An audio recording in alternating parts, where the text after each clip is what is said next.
একেবারে clear cut কথা, আওয়ামী লীগের এখন ওই ফেসবুকের মধ্যে বড় বড় কথা বলার কলিজা আছে, তাদের কলিজা নাই মাঠে এসে কথা বলবে।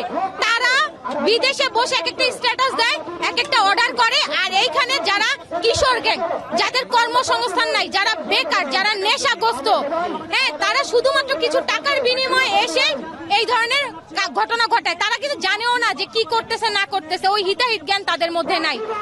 এই নেশাখোর, গাঁজাখোর, এই কিশোর গ্যাং, সন্ত্রাস গ্যাং, এরা হচ্ছে এই হামলাকাণ্ড ঘটিয়েছে। আর এই কিশোর গ্যাংকে প্রোটেকশন দিচ্ছে আমাদের গোপালগঞ্জ থানার প্রশাসন। হ্যাঁ, তারা যখন দেখছে এখান থেকে চলে গেছে, সর্বপ্রথম